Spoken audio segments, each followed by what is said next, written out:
What's up with State of Decay? The game was released way at the end of the Xbox 360 generation as one of its last big exclusives. State of Decay was developed by Undead Labs and published by Microsoft in the Xbox Live Arcade. It's a third-person survival horror simulation. I never beat the game, and I'll explain why later. There isn't much to it, so let's just jump in.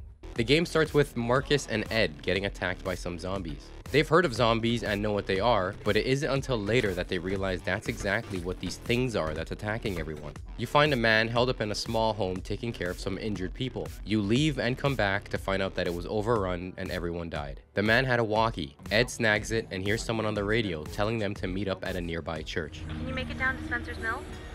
Some of us are holed up at the church. This is Lily, and that man earlier was her dad. She doesn't know that he's dead yet. This is where the game starts.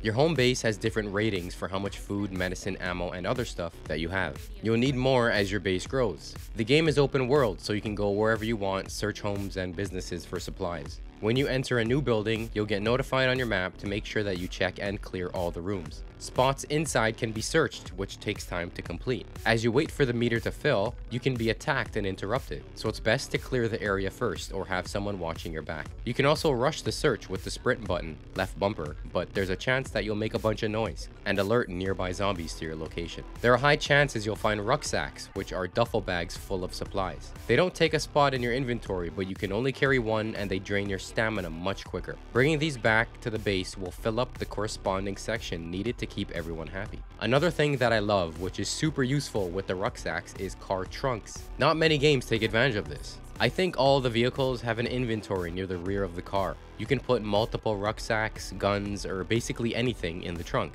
It's very clever and incredibly useful. Every survivor has a list of attributes. These are characteristics that differentiate them from each other. These can vary from being active, pessimistic, a good leader, etc. People with specific roles can be added to your camp. They'll run things more efficiently and keep everyone happy. Depending on these characteristics, later on in the game, some characters can get sad or depressed, but you take them on a little date to kill some zombies and they end up feeling better.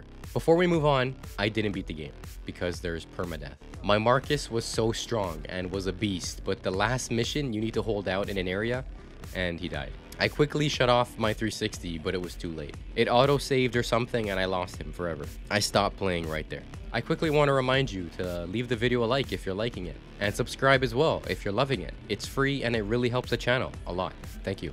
On your map is where you'll see zombie hordes or infestations. Hordes can be a cluster of maybe 7 or so zombies. You can drive your car, you hold X to open the door and wipe out a horde pretty easily.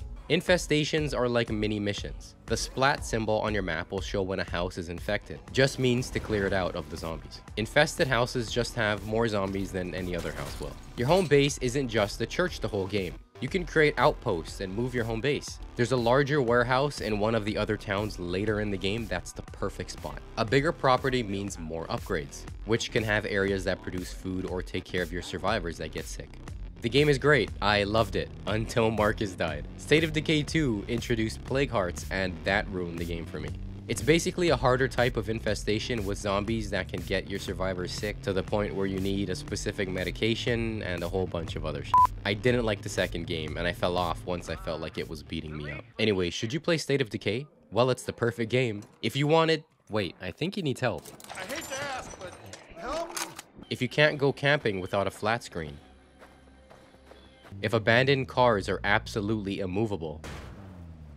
And if you want to phase through your friends. Guess we're not the only ones having a bad day. What's up everyone, thanks for watching.